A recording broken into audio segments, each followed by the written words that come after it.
My name is Matthew Carter, and I've lived in Maple Creek Estates for 3 years now. She's in her mid-50s, sporting the classic "Can I speak to your manager" haircut, and wearing a permanent expression of disapproval etched across her face. I read the HOA handbook cover to cover, planted only the flowers on the approved list, and painted my mailbox the exact shade of Maple Creek beige the guidelines demanded. But none of that seemed to satisfy Barbara. She had a unique gift for identifying violations that didn't exist. It started small. A warning that my grass dared to grow a quarter inch above the regulation height. Annoying, sure, but manageable. Then things took a bizarre turn last week. At first, I couldn't pinpoint what had changed. Then it hit me. My house numbers were different. Instead of the sleek, modern 518 I had installed, there was now a set of dull brass numbers reading 8,155. Someone had completely rearranged and replaced my address numbers. I stood there, baffled. Who would do this? And more importantly, why? I didn't have to wander long. As I inspected the mismatched numbers, I heard the unmistakable sound of Barbara clearing her throat behind me. "I see you've noticed the change," she said, her voice dripping with self-satisfaction. Section 12, paragraph 4, clearly states that all house numbers must be traditional in style and between 4 and 6 inches in height. Yours were too contemporary. I took a slow breath, fighting the urge to roll my eyes. "Barbara, I checked the guidelines 3 years ago. There is nothing in there about the style of house numbers." She reached into her designer handbag and pulled out a laminated copy of what she claimed were the updated HOA guidelines. "Perhaps you should read the revised version. The board voted on these changes last month." She pointed to a highlighted section with a manicured finger. The document was dated last week, not last month. The section about house numbers was in a noticeably different font than the rest of the printed text. "I never received notice about any changes," I said evenly.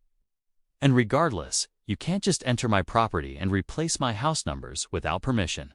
That's trespassing. As HOA president, I have the authority to remedy violations. It's in the bylaws."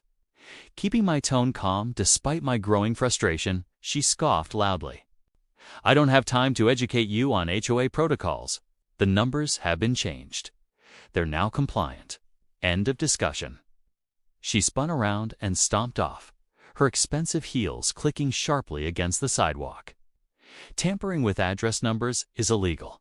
They're not just decorative. You're interfering with emergency services. What Barbara didn't know was my actual daytime profession. I'm a municipal code enforcement officer for the neighboring city. I deal with violations, permits, property standards, and yes, address regulations every day. I knew exactly where the law stood on all of this.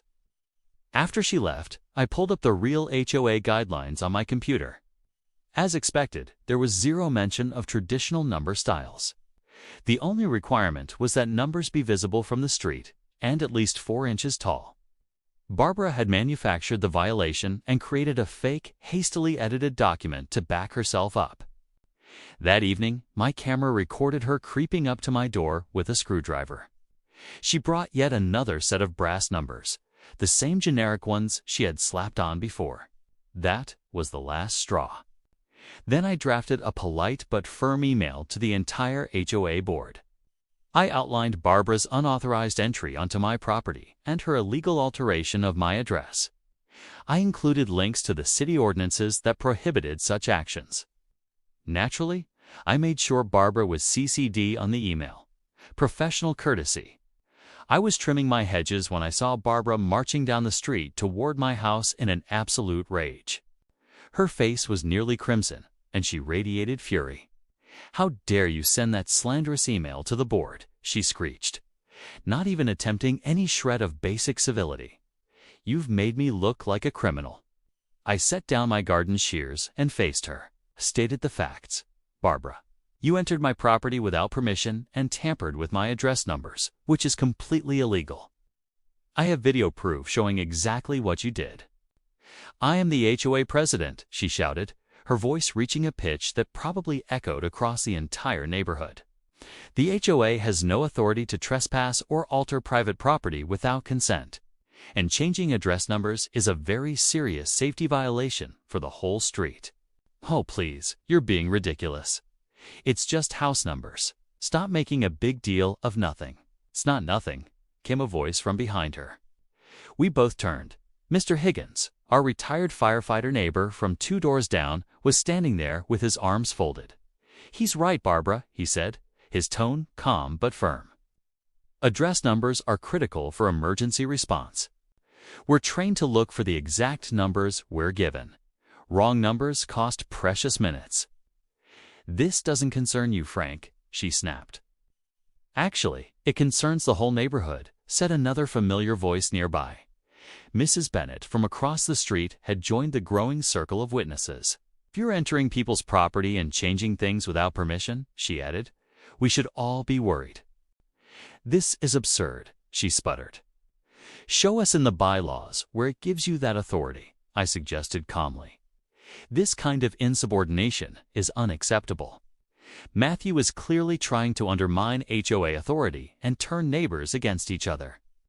Out stepped Paul Harrison, the HOA vice president.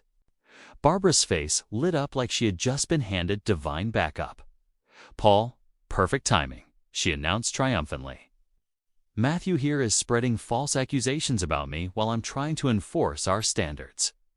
Paul looked deeply uncomfortable as he walked toward us. Actually, Barbara, that's why I'm here.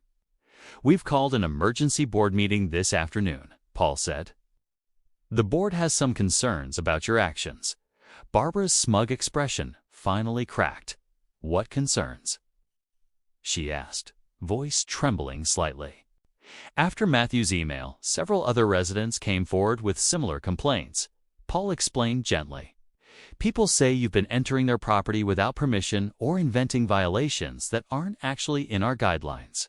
Plus, the legal implications he mentioned about address tampering are serious. The HOA could be held liable. This is ridiculous, Barbara shrieked, her voice reaching a new pitch. I've devoted 3 years to maintaining standards in this neighborhood. You can't take his side. It's not about sides, Paul said patiently. But Barbara wasn't having it. She jabbed a finger at me like she was casting a spell. He's making a mountain out of a molehill. It's just house numbers. Actually, I said, pulling out my phone. I filed a police report this morning. Tampering with address identifiers is a misdemeanor in this county. The officer seemed very interested in my security footage. As if the universe had impeccable comedic timing, a cruiser appeared. The police cruiser slowly turned onto our street at that exact moment. She whispered hoarsely. Over house numbers, over trespassing, I corrected, and tampering with safety equipment. Address numbers are considered critical infrastructure for emergency services. The cruiser parked. Officer Davis stepped out and approached the small crowd. Is there a Barbara Sterling here? He asked. Barbara raised her hand weakly. Her earlier confidence had evaporated. Ma'am, I need to speak with you regarding a complaint filed about property tampering and interference with emergency identification markers, Officer Davis said professionally. I was just enforcing our standards. The officer nodded politely. I understand, ma'am, but the HOA authority does not extend to altering address identifiers. That's regulated strictly by the municipal code. Watching her face as reality hit her was almost worth the entire ordeal. She stood frozen, her mouth opening and closing like a fish struggling for air, as Officer Davis calmly explained the consequences. She was facing a misdemeanor charge, a fine of up to $1,000, and potential civil liability if her actions caused emergency delays. But I was just trying to maintain neighborhood standards, she whispered, her voice cracking as the officer guided her to the cruiser.